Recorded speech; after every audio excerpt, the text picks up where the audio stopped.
أعوذ بالله من الشيطان الرجيم بسم الله الرحمن الرحيم الحمد لله رب العالمين والصلاة والسلام على سيد المرسلين وعلى آله وأصحابه وأزواجه أجمعين فقال الله تعالى بل تؤثرون الحياة الدنيا والآخرة خير وأبقى إن هذا لفي الصحف الأولى صحف إبراهيم وموسى.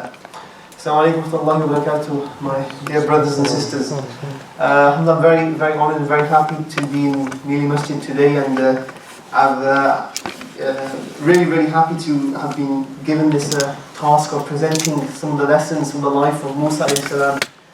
And subhanAllah, it was really an enjoyable experience just putting together some references and doing some research, because the story of Musa alayhi salam is really an amazing one.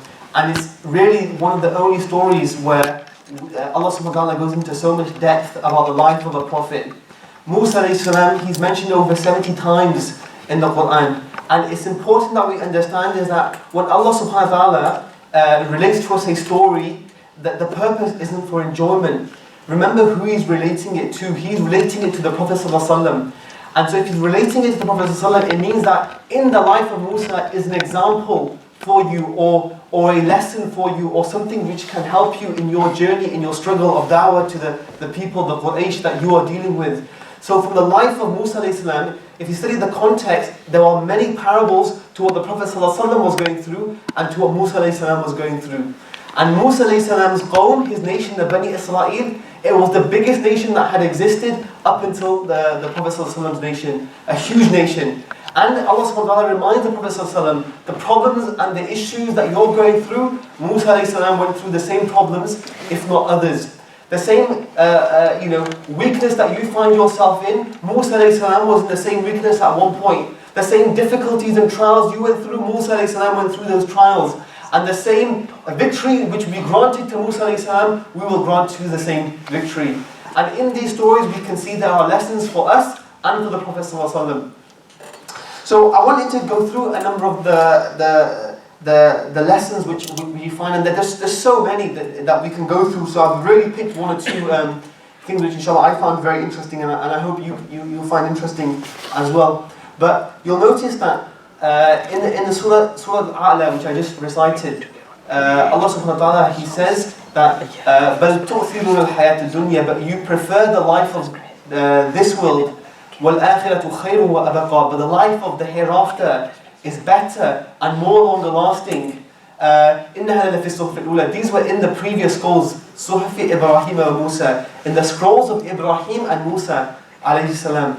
Now we ask ourselves, out of all of the prophets, why did Allah subhanahu wa ta'ala mention Ibrahim and Musa? He didn't mention Isa alayhi salam, or Nuh alayhi salam, or any of the other prophets. He mentions Ibrahim and Musa alayhi salam, because these two prophets pay a very important role in the life of the Prophet ﷺ. Ibrahim alayhi salam was the founder of the religion. We are on the millah of Ibrahim alayhi salam. He established the Kaaba, he established the Hajj. He's the first one. Before him, there was no millah, there was no deen. There was just tawheed. But it was Ibrahim alayhi salam who established the religion. Then after that, Musa alayhi salam, he built the religion. He established the Sharia of Allah according to the Torah. He was the man who upheld the laws. He was the one who built the laws, and he became the judge, the jury. He was the one who had full authority and full power and full, he was the hakim over his people as well. Other prophets didn't necessarily have that. So it's from these two, and the Prophet ﷺ came to complete this religion, to fulfill the millah of Ibrahim, and to complete the Sharia which was set before him by Musa alayhi salam. And you'll notice that the final verses were revealed when the conquest of Mecca came. Because when the conquest of Mecca came, that was when the Prophet ﷺ was able to do the Hajj. Before the Hajj was prevented from by the Quraysh. So if there's no Hajj, the deen wasn't complete. When the Hajj was complete, when the Prophet ﷺ was able to do the Hajj, that's when the millah of Ibrahim ﷺ was complete, and that's when the verses were revealed. الْيَوْمَ أَكْمَلْتُ لَكُمْ دِينَكُمْ, today I perfected for you this deen. Because before then the Hajj couldn't be done, therefore the deen couldn't be perfect. But then once the Hajj was done, the millah of Ibrahim ﷺ was complete. So we understand that Musa ﷺ plays a very pivotal role in the lives of in the life of the Muslim, because from him the Sharia was founded. He built the religion. Now, there are one or two areas which I wanted to focus on, and I was thinking, okay, where can we, there's so many lessons we can take, but one area I wanted to find interesting was the event where Musa alayhi salam, he escapes from Egypt and he goes to the town of Madian. Now, I'm sure most of you know the story, but I'll just give you a quick synopsis, a quick nutshell, although if we were to do that, just to go through the whole story, we wouldn't get time. But basically, Musa alayhi salam had grown up as a prince in the time of the Pharaoh. Now the Fara'ina, the Fir'auns, they were the most powerful rulers at that time. They had the largest empires, the largest wealth, the largest people, the largest resources and armies, complete power, complete authority. And they weren't kings, they were gods. Their people considered them as gods, that laws came from them. They were the Most High. فَقَالَ أَنَا رَبُّكُمُ الْأَعْلَى, I am your Lord, the Most High. This is what the Fir'aun used to think of themselves, and this is what their people used to believe. So they had ultimate authority and ultimate power in their people. Musa alayhi salam grew up in this environment. So he grew up in a time where he had power, he had authority, he had rank, he had stature, he had wealth, he had everything from a materialistic point of view anybody could want. Full power, full authority, full honor. His mother was Asya, the wife of Pharaoh. His ward was Fir'aun, the greatest and most powerful ruler at that time. Complete power and authority. But as we know, the prophets, they grew up with a certain fitrah, that they knew when something was wrong and when something was right. And he knew that the people, the Bani Israel, they were being oppressed, and he never liked this.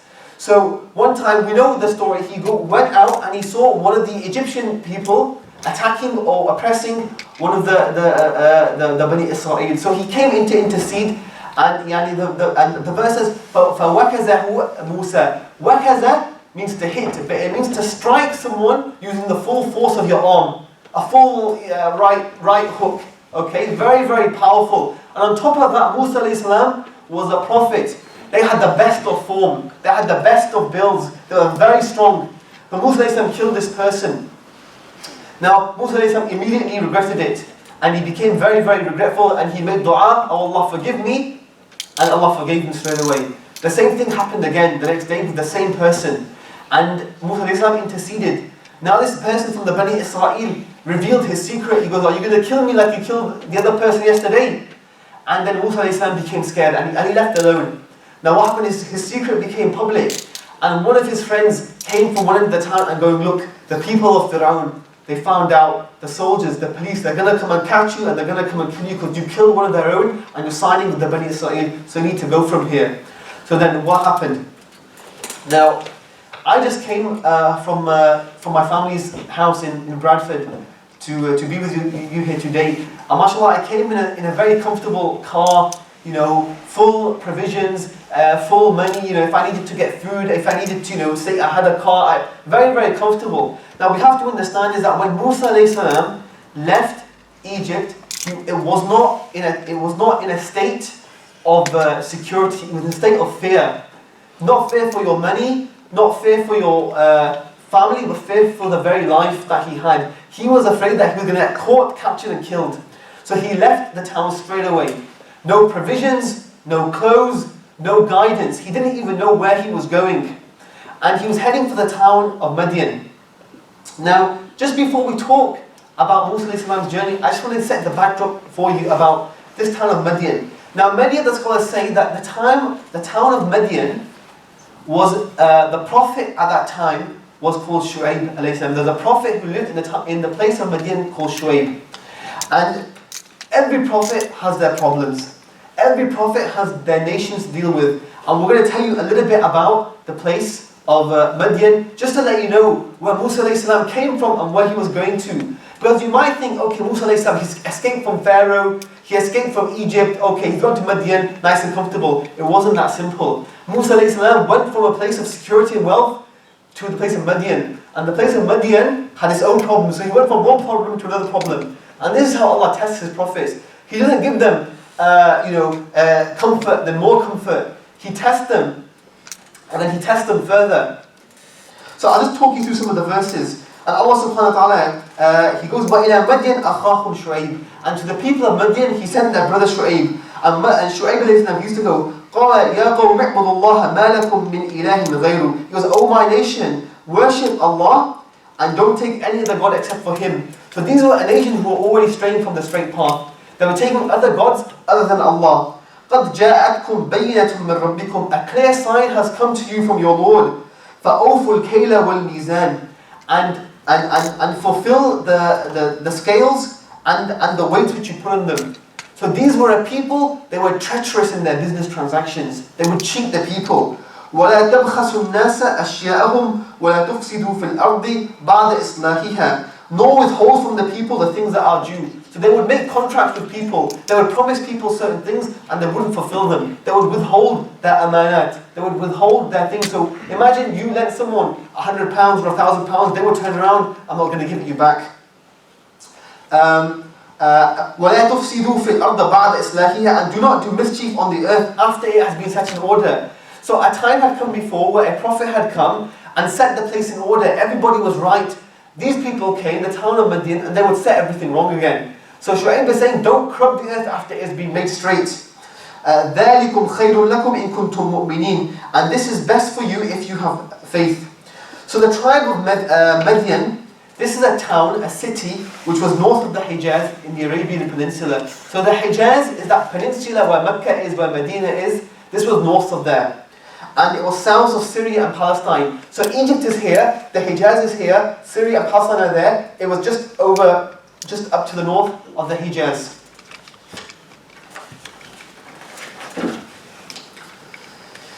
Right, and it's important that you understand is that when people are dishonest with their business transactions, you will find that they're dishonest in other points of their life.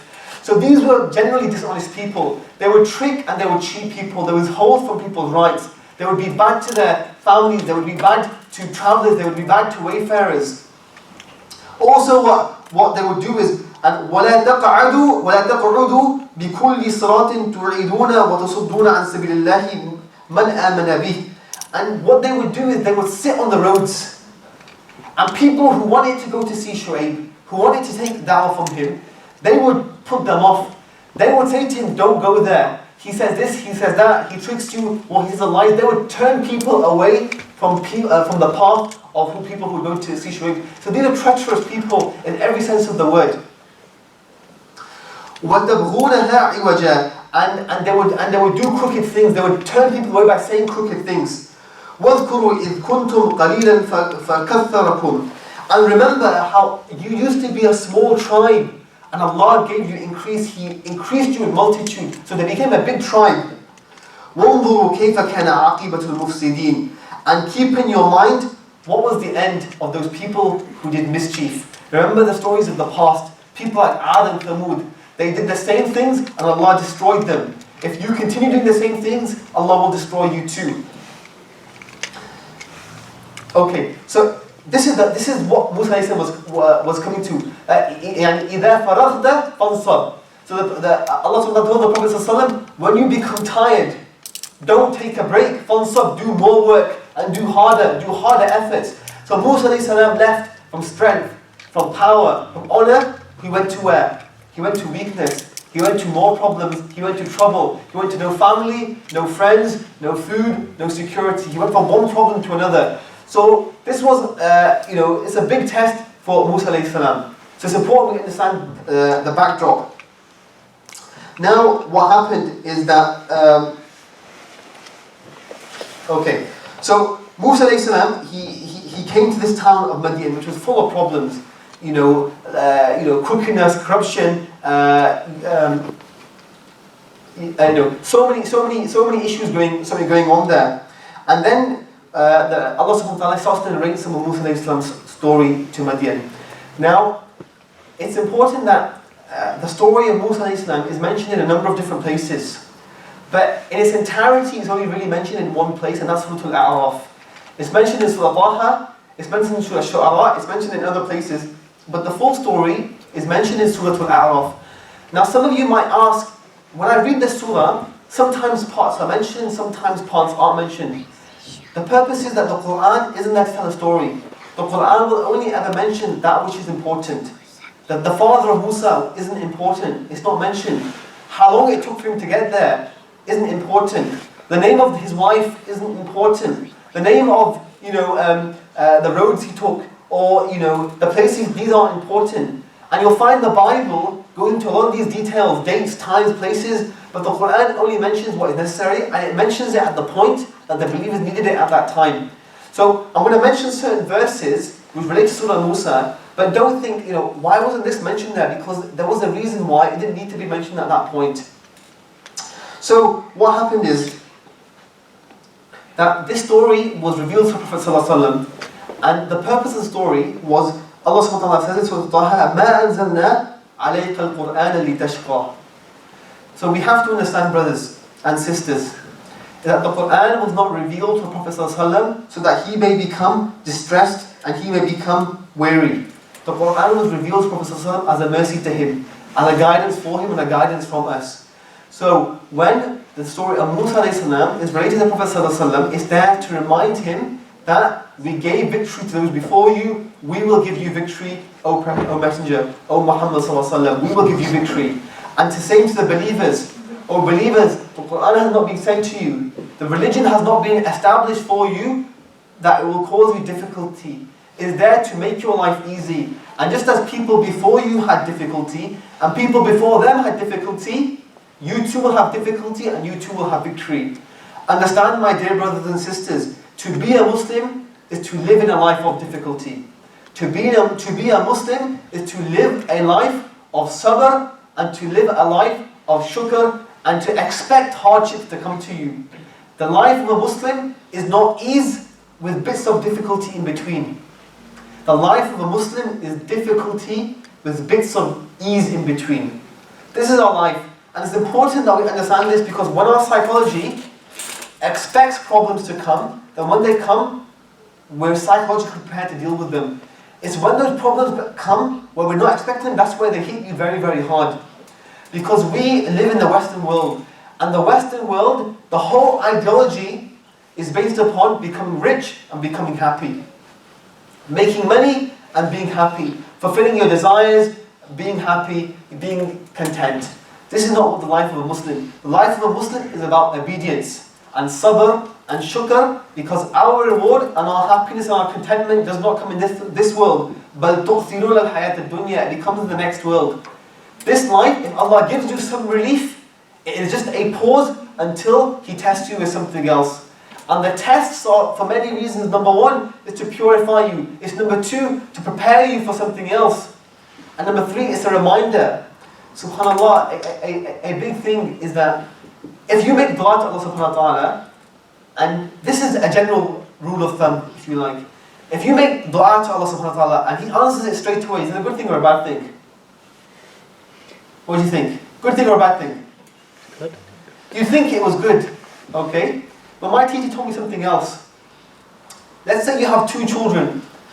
Okay, this is a bad example. Let's say you've got two students. I won't say children. You've got two students. One of them you really like. The other one, okay. Alright, you can come, I don't like you that much. Alright? The one that you don't like comes, he asks you something, okay, here you go, take it, and leave me alone.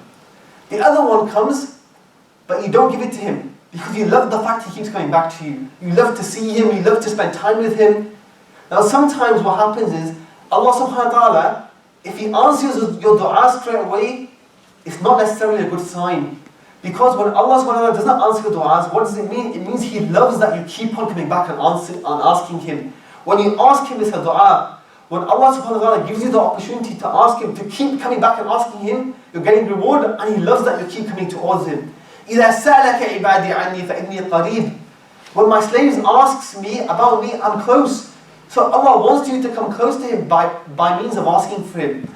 So every time you ask, don't think that if Allah doesn't answer my du'as, He doesn't like me. Allah loves me. He wants me to keep on asking Him. And Allah will give to you eventually in this world or the next. So don't think that, Allah's put me in difficulty, Allah's not answering my du'as. It's not like that. And the point is that the prophets were tested. Our Nabi Sallallahu Alaihi Wasallam was tested. We will be tested. This is the life of a Muslim. It is tests with gaps of relief in between. And the relief will come either in this life or at death. But at some point it will come. Nothing continues. And the life of Musa Islam, you'll notice, is constant struggle and constant trials. So what happened? Allah subhanahu wa ta'ala, He says in Surah Al-A'raf, وَلَمَّا تَوَجَّهَ تِلْقَاءَ مَدْيَنَ قَالَ عَسَى رَبِّي أَنْ يَهْدِيَنِي سَوَاءَ السَّبِيلِ. And when he went towards the land of Madian, so he's left the city, he's scared, he's frightened, no provisions. When any of you goes anywhere, to any city, London, Manchester, Bradford, anywhere, guaranteed you're going to take some water.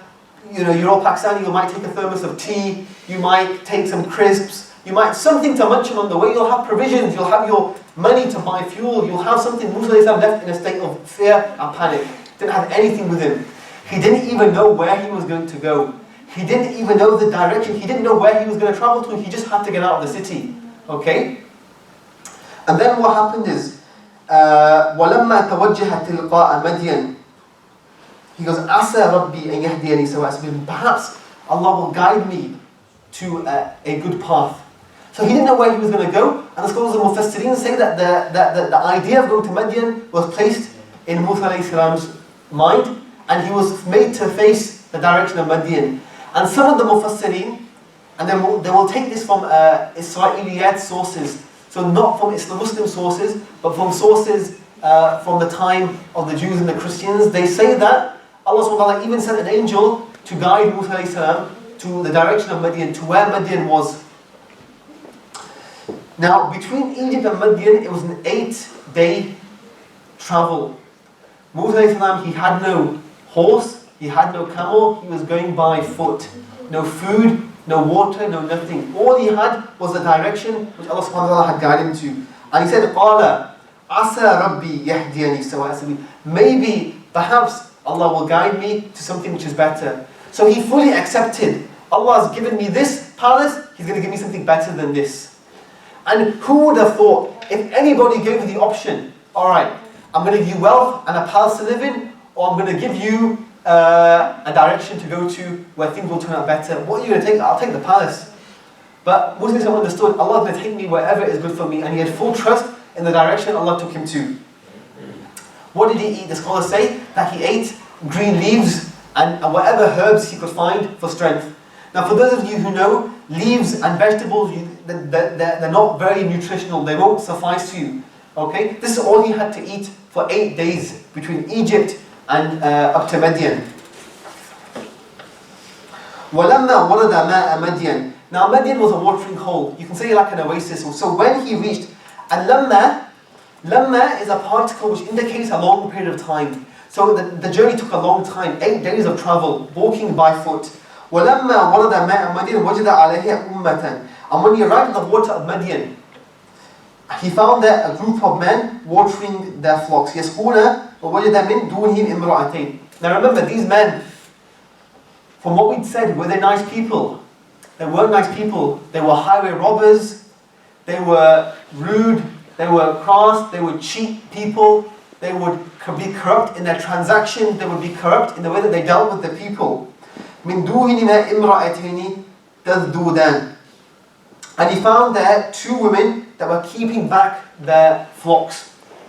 Now you can imagine, okay, people who are like this, cheats, corrupt, turning people away, do you think they're going to be respectful to women? Absolutely not. So these were people, what they would do is they would take all their flocks to the watering hole, they would give all their flocks water, and then they would leave and they would not allow the women to come. There were 2 women who were waiting by the side, and they weren't going to feed their flock, and they would not allow them to go. They would push them, they would shove them, they wouldn't allow them to go. And sometimes, and in this example here, what they would do is just to be spiteful, they would put a rock over the watering hole so the woman couldn't get access to the water. Very, very nasty people. They weren't nice people. Now the verb here which is used is تَذْدُودَانِ. This comes from the root verb ذَادَ. ذَادَ يَذُودُ. Now what this means is, Ibn Abbas says it means تَحْبِسَانِ, which means to obstruct. So not only were the women not taking their sheep to the watering hole, they were actually stopping the sheep from going to the watering hole. Because they knew, if our sheep go, these men are either going to steal them, hurt them, or they're going to hurt us if we try to get them. So it's a very dangerous situation for them. And they're just 2 women by themselves. Now Musa alayhi salam, tired, hungry, didn't have any strength, didn't have any clothes. The scholars say that he was there, and by the time he got there, his shoes had literally worn off his feet.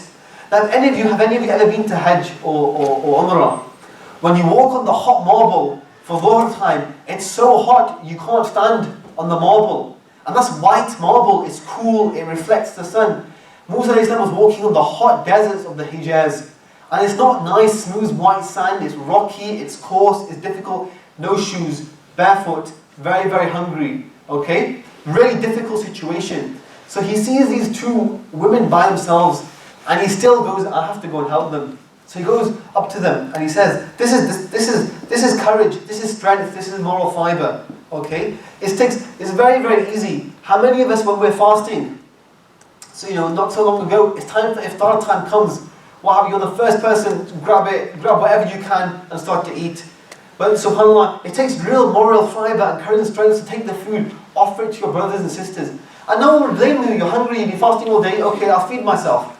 Alright? But you'll notice that those brothers and sisters who take that, have sabr, give it to the people around them, you'll find that they have very, very good character in other things as well. So he came up to anyone, ما خطبكما, what's wrong? Why are you not, why are you not feeding, taking your animals and giving them water? What's the issue? And they said, قالتا لا نسقي حتى يصدر الرعاء. We can't water our flocks until these shepherds take their flocks away. وأبونا شيخ كبير. And our father is an old man. And it's important that these two girls said this. Notice the dialogue. No, hiya, how you doing? What's up? Where are you from? No gupshup, no chit chat, no, what do we say? Fazul bante is very, very mu'addab. Okay, Muslim, what is wrong? And they said, we can't water our flocks until they go, and our father is an old man. Now it's important that they said this. Why did they say this? Because they didn't want to be there, but they were there because they had no choice. If their father wasn't old, shaykhun, doesn't matter if kabir, shaykh, he's an old man, the father would have done it himself. But because he's old, he's too elderly to do it. Number one, they don't want to be there, but they have to. And number two, they can't go because they would have to mingle with the men, they'd have to touch them, shove them. It's not befitting for them. They were pious women, daughters of a pious man, but who is disabled, he can't physically. So he goes, he can't do it, so we have to do it. So then what happened? So Musa alayhi salam, being a man of noble honor and dignity, can you tell me to find the order, please? Okay. What? 10 minutes. Okay. He says, فَسَقَى لَهُمَا ثُمَّ تَوَلَّ إِلَى الظِّلِّ. Now this part is important. Okay. فَسَقَى لَهُمَا. So he goes, I will do it for you. He took their flocks and he watered them. Now some of the Mufassirin say that he went there and there was a rock, he picked up the rock, and the rock was very, very heavy, and he opened the water and then he fed them, then he took them back. Remember, this is after 8 days of travel with no shoes, nothing to eat except leaves and some green herbs. Nothing to eat, nothing to drink. Very, very, very thirsty. This is the important part. Then what did he do? ثُمَّ تَوَلَّى إِلَى الظِّلِّ. Then he retreated to the shade of a palm tree. And this is a really important verse. Why? Firstly, the shade indicates that it was the summer. So he was walking in the desert, in the hot, in the heat, in the summertime. And then ila dhil. There is something my teacher told me, that the word dhil, if you did a search in the Quran, whenever the word shade or shadow is mentioned, it's always mentioned in a positive tone. Why, you might ask? If you were to ask any people, anyone, anywhere, you would say, after Allah, what would people have most likely worshipped? Just give me some ideas. What would they have most likely worshipped? Other than idols, perhaps. What would they have worshipped? The sun. The sun is big, it's there, it's clear, it makes the plants grow, it makes everything grow, it gives energy to everything. The sun. Okay? But notice the shadow. Remember, everything is the creation of Allah. And everything, the dhikr to Allah in its own form, in its own way. When the sun rises, which way does the shadow go? It goes in the opposite direction. So my teacher said, very interesting is that when the sun rises, when everything is going towards the sun, what does the shadow do? It makes sujood in the opposite direction. And the shadow moves in the opposite direction, because the shadow is doing sujood to Allah subhanahu wa ta'ala. When everything moves towards the sun, those people who worship the sun, they move towards the sun. Plants move towards the sun. But the shade moves in the opposite direction. And Musa, he retreated to the shade, the darkness of the shade, to get peace and tranquility in the shade while he was doing sajda. I mean, these kind of things we don't know, but it's an interesting thing to think about. That whenever the sun goes up and goes down, it's doing its own dhikr. Whenever the earth rotates, it's doing its own dhikr. There are certain things which does dhikr in ways that we can't comprehend and we can't perceive. In the seer of Ala, in the historical biographies of Imam al-Dhahabi, who was a 7th century historian from Syria, he wrote a book called Sir Alam al-Nubala, which is the pious biographies of the pious people. And what happened is there were two people, Sahaba radiallahu anhuma, there was Abu Darda and Salman al-Farsi. Have you heard of these names? Yeah. Abu Darda was an Ansar from Medina, and Salman al-Farsi was from outside. And so what happened was whenever Muhajir and Ansar, they came together, the Prophet he used to do suhbah between them, companionship, make them brothers. He would make two people brothers. Okay, so and they would help each other out. So Salman al-Farsi and Abu Darda, they became very close.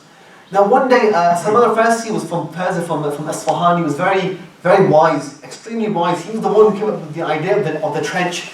In the Battle of Khandaq, he said, let's dig the trench around Medina to protect it. Very wise, very intelligent person. Abu Darda was doing dhikr in his house, and he started to hear some funny sounds coming from his boiling pot. And the boiling pot wasn't heated, it wasn't on any fire, it just started making the funny sounds. So every time he was doing dhikr to himself, the pot started to make funny sounds. And then he stopped and the pot stopped. And then he told his friend Salman al-Farsi, did this, and he goes, Ya Salman, whilst you were doing, Abu Darda, while you were doing dhikr, the pot started to do dhikr with you. And if you were continued doing dhikr, the pot would have started to do dhikr with you as well. And this has been recorded in the biographical histories, narrations of Imam al-Dhahabi. There are things in this world we don't know how they work, but everything is a creation of Allah, and everything does dhikr to Allah one way or another. Some things we can perceive, some things we can't. Even the stones, they do dhikr. Even the water does dhikr. And we do dhikr with our tongues and our hearts. There are other things they do dhikr in their own ways. So what happens is that he went to the security and the corners of the shadows, and he said a dua. Take, brothers and sisters, take this dua down. This is from Surah Al-A'raf, verse 24. Surah 28, verse 24. Write this reference down. What numbers was it again? 28, 24. He goes, Inni qala faqala. Okay, as soon as he went to the fa can indicate succession, one event after the other, or it can indicate straight away. So as soon as he went into the shadows and sat down, he said a very famous dua.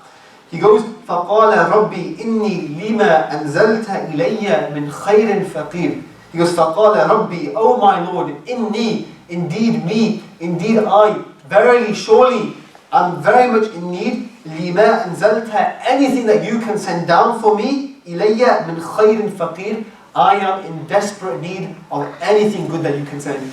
Anything at all. Be it your mercy, your blessing, your favor, some water, some food, some shelter, security from the armies who are catching me. Anything that you can give me, I'm in need of it. He didn't ask for anything specific. And now if we're thirsty, we ask for water. If we're hungry, we ask for food. If we have no clothes, we ask for clothes. If we have no house, we ask for a house. Muslims didn't ask for any of that. And this is the adab of the prophets. They don't ask for specific things. They know that Allah subhanahu will give them what is good for them. He goes, anything good you can send me, give it to me. And remember, the scholars say that Musa was lasiq. Now lasiq is a word in the Arabic language which means when your stomach has become so shrunk from hunger that the skin starts to kind of almost touch your back. It's like, it's a big, there's no stomach there basically. It's kind of compressed. You're so hungry, you're so thirsty, your stomach has shrunk almost like it's touching your back, it's stuck to your back. Does that make sense? Incredible hunger. Musa still relies upon Allah, went to the shade and goes, Allah, anything the good that you can send, Rabbi. He didn't say Allah, he didn't say Ilahi, he didn't say Mawlai, he goes, Rabbi, my sustainer, my provider. anything that you can give for me, I'm in need of it. And Ibn Abbas, radiallahu anhu, who the Prophet called the Mufassir of the Quran, he said, وَمَا أَحَدٌ مِنَ الْخَلْقِ أَكْرَمُ اللَّهِ جَلَّ وَعَزَّ مِنْهِ, that there has no one been in all of creation that Allah had honored more than him, that وَلَقَدْ افتقر إلى شق تمرة فلزق, that he was, sucking on half of a date stone. بطنه يعني فلزق بطنه بظهر من الجوع, and even then his stomach had become laziq, it became shrunk to his back. That he was so honored in the sight of Allah. He was so Allah had so much honor and given him so much honor and respect. Yet still Allah put him through that test. That even with half a date stone which he had to suck, just to taste in his mouth, that Allah still put him through that test. And so you really have to keep in mind that Allah tests all the Muslims around the world. But our prophets went through such bigger trials than we did. Such bigger trials. And Allah gave them victory because they had sabr and they had shukr. And Allah will give us this victory. We have to have patience. We have to have patience. And we have to remind our brothers and sisters around the world to have patience, because that time will come where we will be victorious and we will have the strength. But that time is not now. The time now is for sabr. The time now is for shukr. A time will come where we will have strength. Then what happens? فَجَاءَتْهُ إِحْدَاهُمَا. Again, the fa. Whenever you see this word fa, it often, after a dua, it often indicates straight away. You make a dua and it is sincere, and Allah will answer it straight away. If it is good for you, Allah will answer it straight away. فَجَاءَتْهُ إِحْدَاهُمَا تَمْشِي عَلَى اسْتِحْيَاءٍ. And then one of them came. So what happened is she would have gone back to her father quicker than usual. Because usually the daughters would have had to take a lot of time waiting for everybody to, take away the flocks, take away the water, they feed the water, then they go back. But they came that much quicker. And the father Shu'aib asked, how did you come back so quickly? And she said, there was a man there, a stranger, who helped us. And he was a very, honourable man. And he was a very, very, very good man, and he helped us. And she said to him, maybe you should, so Shu'aib was very, okay, go back and invite him to the house. I want to thank him. So she goes back quickly, and she goes, فَجَاءَتْ إِحْدَاهُمَا تَمْشِي عَلَى اسْتِحْيَاءٍ. She went back very, very shyly.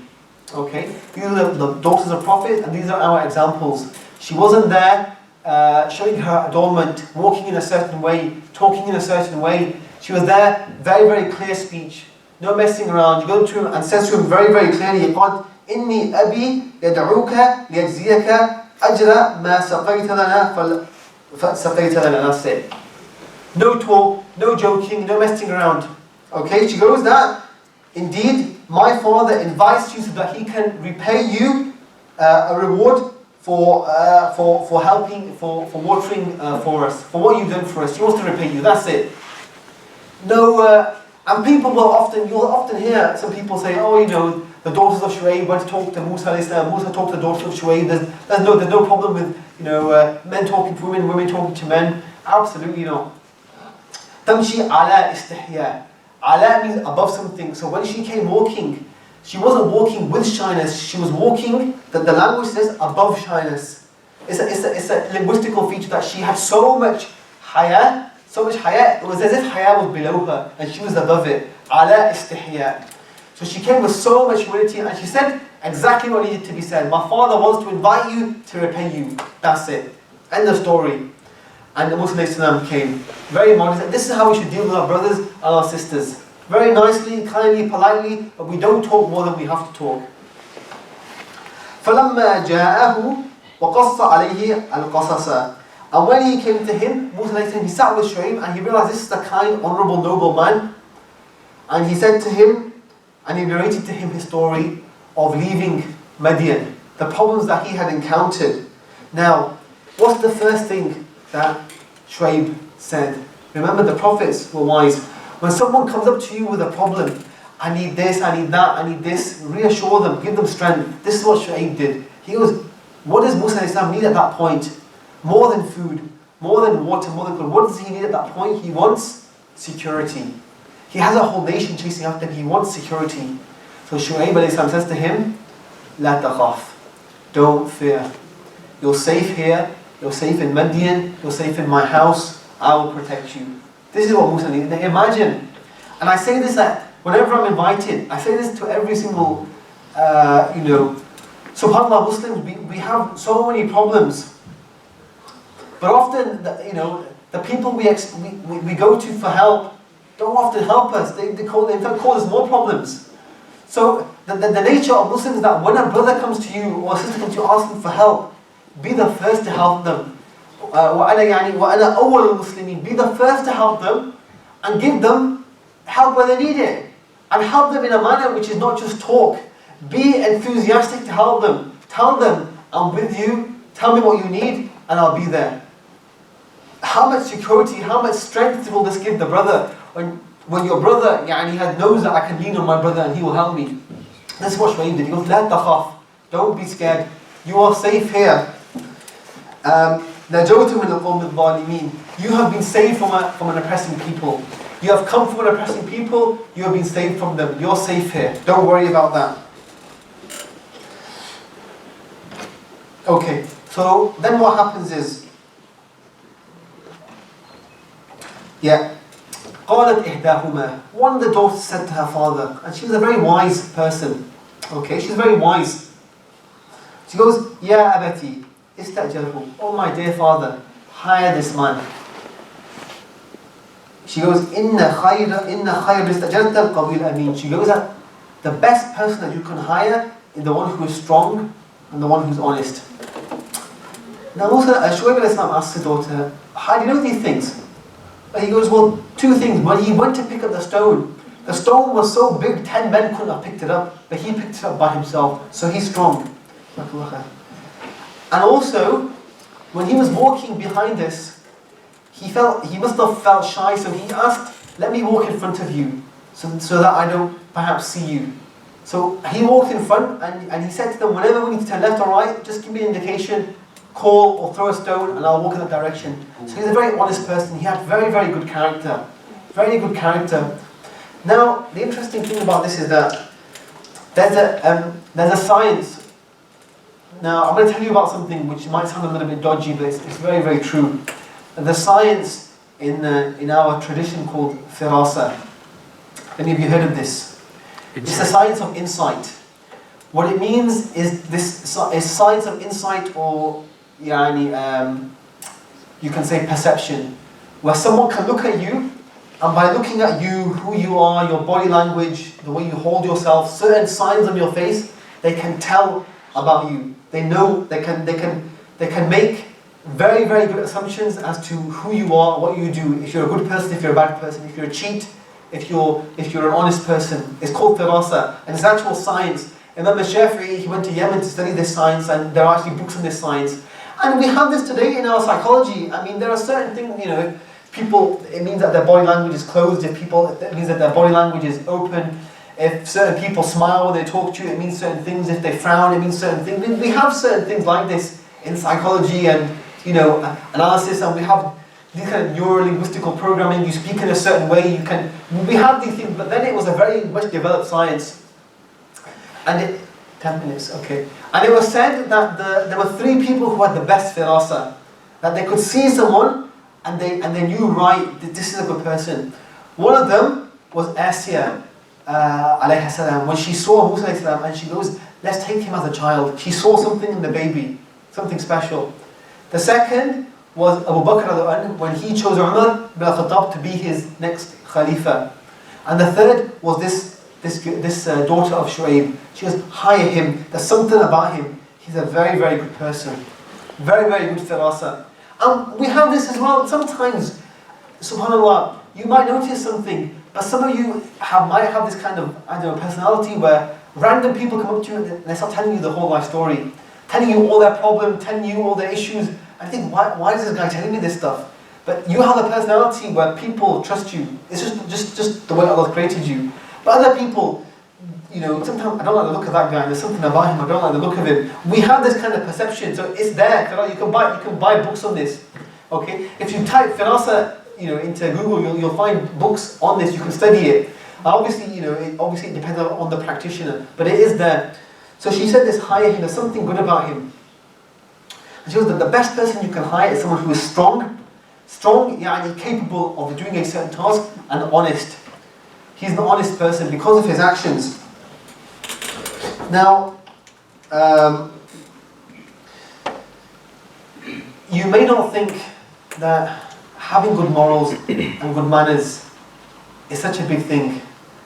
And often you'll find, unfortunately, that good morals and good manners come when you put the topi on, they leave when you take the topi off. You'll find that I'm going to be nice Muslim when I enter the mosque, when I leave, I'm going to go back to however the people around me are doing. Just by these two things, Musa, he helped them with some water, and he just walked and he behaved properly with the girl. What happened is just by one or two actions, she'd only known him for a day. She went back and told her father, hire him. Hire him. Just by one or two small, you don't know the impact of what one or two small actions will do. If you be good to people sincerely, you simply don't know what the consequences of that action will be 2 or 3 days or years down the line. Just remember, she had met him for 1 day, an hour, half an hour, and by the impact of his adab, his good manners, she went back to her father, and in a town where the men were corrupt, she said, hire him and give him a job. Such a big impact by having good manners. So don't think that when you have good manners and you're soft with the people, you're the loser. No, a time will come when your behavior will benefit you. It may not be today, it may not be tomorrow, it may be 10 years of bad behavior from other people, but down the line someone will take benefit from that. Someone will take benefit. So just remember this lesson. This is one of the many lessons from Musa alayhi salam. He had good manners and he was rewarded for those manners in the best of ways. Everything he could have had, and we'll talk about that, what he was given, everything he could have been given, everything a man wants, he was given at that point by the blessings of his manners and by the dua that he made, the sincerity of his dua. And what also happened? She said to her father, hire him. So what did the father do? Hired him. What does this tell us? Brothers and sisters, many of us have children. If our child is educated, listen to him. If your daughter has something wise to say, and she has knowledge and experience in a certain area, listen to her. Don't think because we are elder than them, we know everything better than them. We have certain life experiences which they know. But if your daughter is has knowledge of something, or she's a wise person or a mature person, and she says something wise to you, take it. This is what the daughter of Shu'aib, a prophet, listened to his daughter. She said to him, hire him. And he listened to her, and it benefited him, and it benefited her, and it benefited Musa. So take from the youth. If they have something good to say, take it from them. The word youth in Arabic, everybody, what's the word for youth in Arabic language? Anybody know? Shabab. Shabab. Shabab, yeah? The word shabab. The word shabab comes from the Arabic word shabba. Shabba means shabba nar. Shabba means to stoke the fire. It means when you have a fierce, raging fire, passion, and you make it bigger. So what the shabab are where people who have a lot of fire, a lot of passion, who want to do 20 things at the same time. This is what the youth are like. But the elders, we don't necessarily have that fire, but we have wisdom. Okay? So what that means is that the youth, they have lots of ideas, but sometimes they just need guidance, but it doesn't mean that the ideas are bad. We should listen to our youth, those beneath us, those who are younger than us, our children. If they have something good to say, take it. So this is for, subhanAllah, and especially this, it wasn't his son, it was a daughter. Unfortunately, we come in a time, in the time of the Prophet ﷺ, men were burying their daughters. We have the same thing in our time. We don't bury our daughters, but what we do is, we don't educate them. And this is almost the same. If we do not educate our children, especially our daughters, what's going to happen? We grow up with a nation of uneducated women. Who is the first teacher your children learn from? It's their mothers. If their mothers are uneducated, I guarantee your children are going to be uneducated. If their mothers are backwards, if their mothers don't have some education, some Islam, what they will fill your child's life with are traditions which don't come from your religion. from traditions which come from other sources, and there you will always have problems.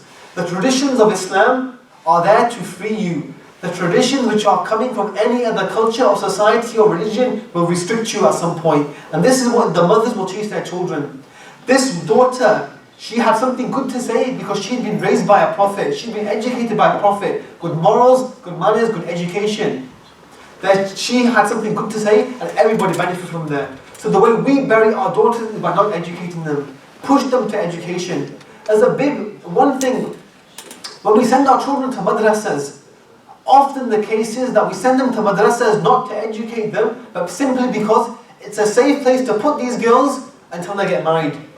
When girls go to madrasas, they should come out learning something. They're going there for 6-7 years of their lives. We need more female ulama which have deep knowledge that can guide the people, that can guide the women, that can help the women abolish all of these cultures and traditions which have entered into our Islam from years of colonialism and imperialism and people mixing with the Muslims. We need female ulama and they need to be educated properly. We need to push them in their education more so than the men. Because the husband, he has control over his his wife, his children to some extent. But the first place the children will learn is the mothers. They will learn, your first Quran teacher will be your mother. The first Salah teacher will be the mother. The first person who will teach them fiqh is the mother. Who teaches the children how to do wudu is the mother. Who teaches the children to say Bismillah before you eat is the mother. Everything comes from the mother. You educate the mother, you educate your family. Push your wives. If you go to a course, take your wife with you. If you listen to a lecture, let her listen to it with you. Everything's online now. If you listen to something, let her listen to it with you. She will learn just as much as you. The best nuskha, brothers and sisters, the best nuskha of Bukhari in existence is the nuskha of Karima al-Marwaziyya. All other nuskhas, all the copies of Bukhari, the compendium of authentic hadith came from her copy, Karima al-Marwaziyya. She was we rely heavily upon her for our hadith from Bukhari because it came from her. She has the best copy of them. All other editions stem from her. That's going to be difficult. Okay. Also,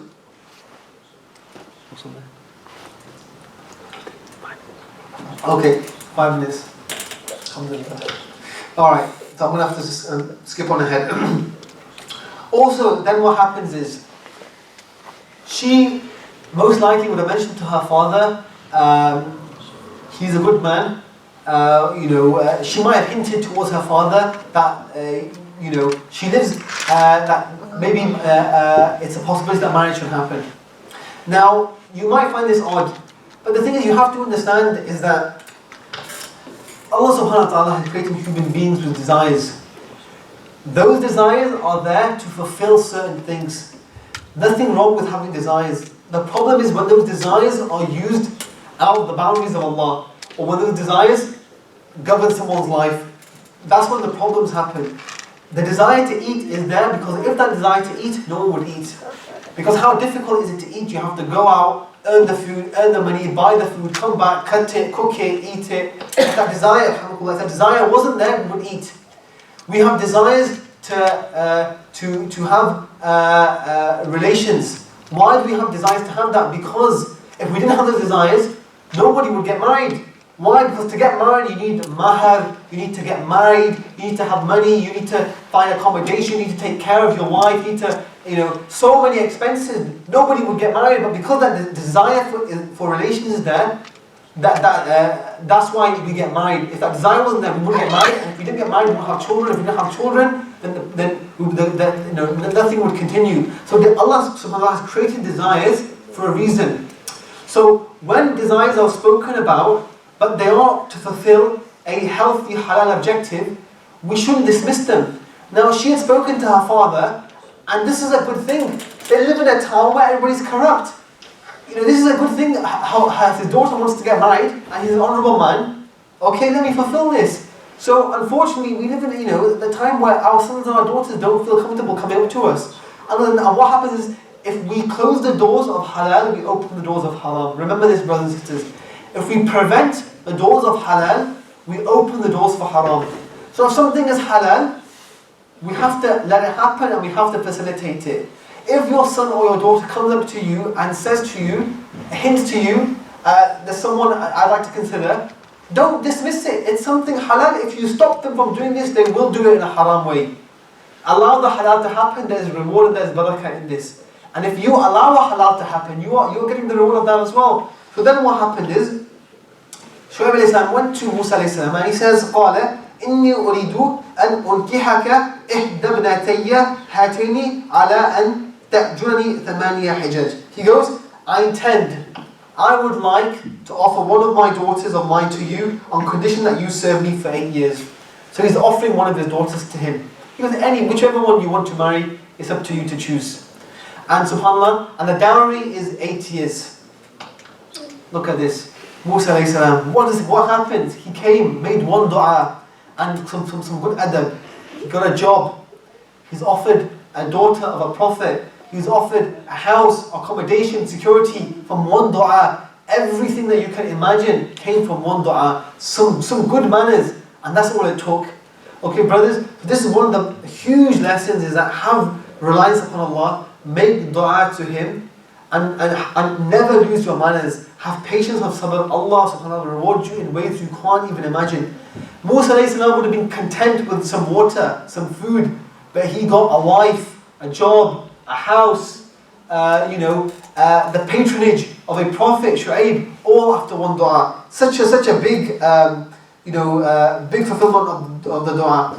And Shu'aib, then he goes, فَإِنْ أَتْمَمْتَ عَشَرًا فَمِنْ عِنْدَكَ. But if you do 10 years, then that's from you. If you want to do 8 years, that's what I want. But if you can do 10 years, that's from you. And he goes, وَلَا أُرِيدُ أَنْ أَشُقَّ عَلَيْكَ. And I don't want to oblige you with anything or cause you any kind of difficulty. You do whatever you can. Marry this girl or that girl, do 8 years or 10 years, it's up to you. سَتَجِدُنِي إِنْ شَاءَ اللَّهُ مِنَ الصَّالِحِينَ. And you will find me one of the righteous. Okay? Now this is essentially, marriage is essentially, at its primordial level, it's a contract between two people. You can almost say like a business agreement. I give you this much, and I agree to doing these rights for you, and you agree to doing these rights for me. Unfortunately, marriage in the Western idea, we have this very random idea that marriage is like, running through fields and popping our heads out behind trees and vampires and werewolves jumping around, and this is this kind of music and popping up out. This is this really weird idea of what marriage. This is not the purpose of marriage. Okay, marriage has nothing to do with love. Marriage is a contract between two people, and the purpose of marriage is to have children, and you raise them on the deen of the Prophet ﷺ, on the deen of Allah, and you grow them to be Muslims. And the barakah comes when you fulfill the other person's rights. That's when the love comes.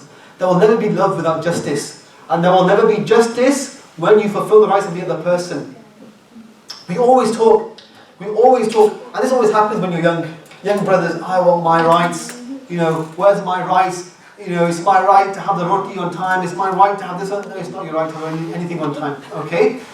You need to be focusing on the rights of your wife. You fulfill your rights. You can stand before Allah. I fulfill her rights. Let her worry about her rights to you. Okay? Marriage is a contract between two people. You promise that I will fulfill these rights for you. You can't control what she does to you. That's between her and Allah. Okay? You fulfill her rights, she will fulfill yours, and that's when the barakah comes. When there is justice in a household, that's when the love and the happiness comes. Don't expect love. Don't expect happiness. Don't expect obedience if there is no justice. The justice is the starter, it's the primer to everything else. Establish justice in the house. Fulfill her rights, she will run to fulfill yours. Okay, alright. So just the last, last 1 or 2 points. There's so many points. Okay, and he said, قَالَ ذَلِكَ بَيْنِي وَبَيْنَكَ. And now Musa alayhi salam, this is how the prophets spoke to each other. Very clear terms.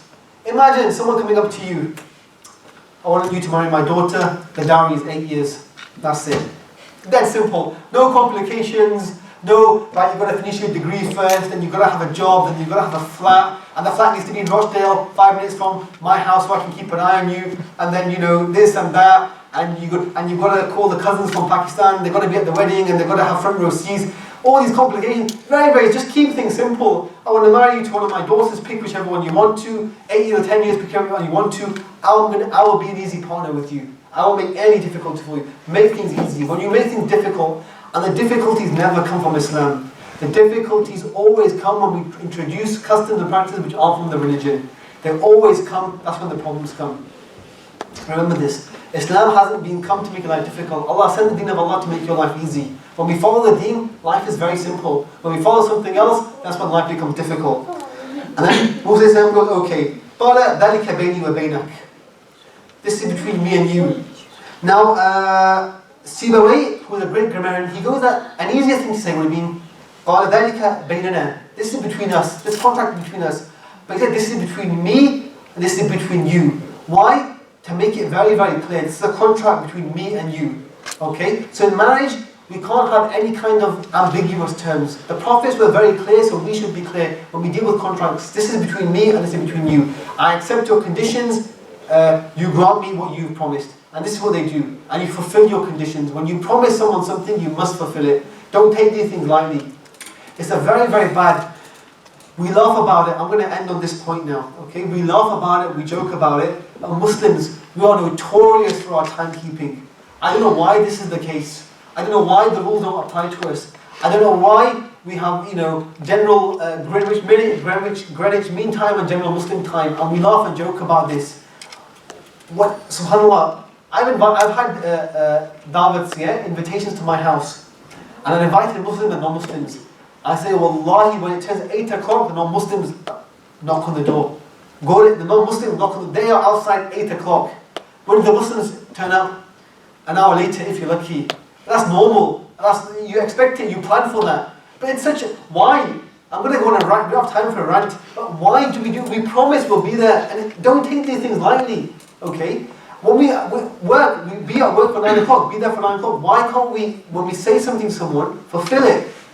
And it doesn't matter what anybody else does, you be there on time. Eventually, you will change the culture. It takes a few brave people to change the culture of society, but you can't wait for someone else.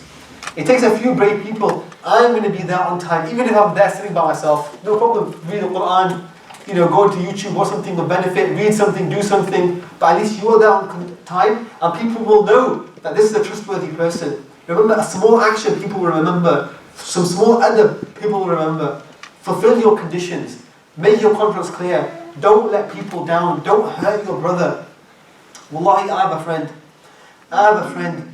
SubhanAllah, this brother consistently will leave me waiting.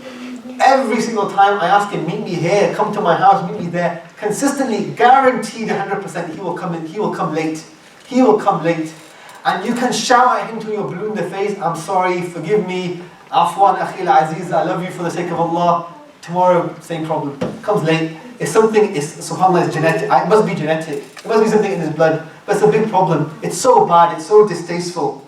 And then he goes, أَيَّمَا أَجَلَيْنِي قَدَيْتُ فَلَا عُدْوَانَ عَلَيَّ. And he goes that whichever of the terms I fulfill, there will no be injustice to me. And he's further clarifying his contract. He goes, and if I fill 8 years, I've not done you wrong. And if I do 10 years, I've not done you any wrong. He's making it very clear. Alright, you've offered me 8 or 10. If any of them I do, I've not done anything wrong. He's making his contract and conditions very clear. And this is the sunnah. If you're doing business with someone, make it very, very clear. You don't want bad blood between anyone, any of your brothers, over something which could have been resolved there and then. مَا نَقُولُ وَكِيلٌ. And Allah is the witness between everything that we do. Okay. Now, there were a number of other stories that I wanted to go through, but just to end, Musa alayhi salam went from strength to what appeared to be weakness, but he was given everything that he needed. Number 2, he went from wealth, what appeared to be poverty, but he was given everything he needed. He went from being part of a community to what appeared to be being by himself in an unknown place, but Allah gave him everything that he needed. So the important thing, there are 2 parallels I want to draw here. The important thing is, O Prophet, O Messenger, sallallahu alaihi wasallam, you are in a time where you are by yourself in a small number. You are against a powerful nation, the Quraysh. You have no wealth, you have no strength, you have no one to support you. But we gave Musa alayhi salam everything that he needed, and he defeated everyone, and he became an authority over all the people of Bani Israel. We will do the same to you. Have patience, O Prophet of God. Have sabr, and Allah will give you the same that what He gave to Musa alayhi salam. And O people, O believers, we are in a time where we are tested. We are in a time where it appears for us to be a test. And remember this idea of fitna, of ibtila. Ibtila in Arabic means a trial or a test. A trial or a test is only a test by the way that you look at it. Every single test is there to make you a better person. Every single test is there to see whether you will put your head on the ground in sujood, raise your arms in the sky in dua, or curl up into a ball and totally fall apart. Every test is there to make you a better person. If you pass the test, you have become a better person. And many a time, if you reflect and look upon your lives and look back, you will see that I'm glad I went through that because I couldn't be where I am today. I'm glad I went through this difficulty because it couldn't be where I am, right where I am now. And especially look at when you all went through your degrees, when you all went to university and school, how difficult it was studying and learning. But now you're all professionals, and alhamdulillah, your life is easier. If you didn't go through that, you wouldn't be where you are now. And where you are now, if you are in a time of difficulty, don't worry, it will pass. Have sabr. Allah will give you victory the same way He gave to the Prophet ﷺ, the same way He gave to Musa ﷺ. So the whole of this story is about reliance upon Allah, having sabr. Remember that إِذَا جَاءَ نَصْرُ اللَّهِ وَالْفَتْحُ, when the help of Allah comes, then there is surely victory. So I just like to say Jazakumullah khairan there. I apologize for some of the rants. So Jazakumullah khair. And if there are any questions, if we have time for questions, we can take some questions. Jazakumullah khair. Jazakallah khair. Are there any questions, brothers? Yeah, Brother Imran. Jazakallah, Brother Akhlaaq. Obviously, Musa alayhi salam's story is very, very long, and you could spend days on it. Jazakallah for focusing on those points that you did. Can you just briefly mention when Musa alayhi salam approached Fir'aun and how he approached him, to invite him to Allah and to the truth.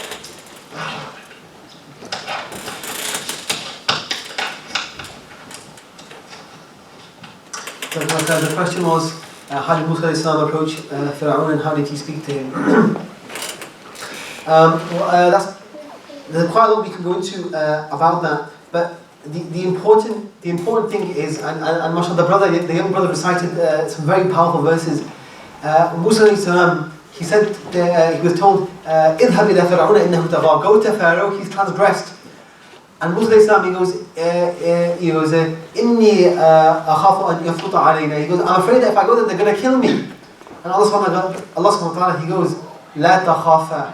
He goes, "Don't both of you be scared.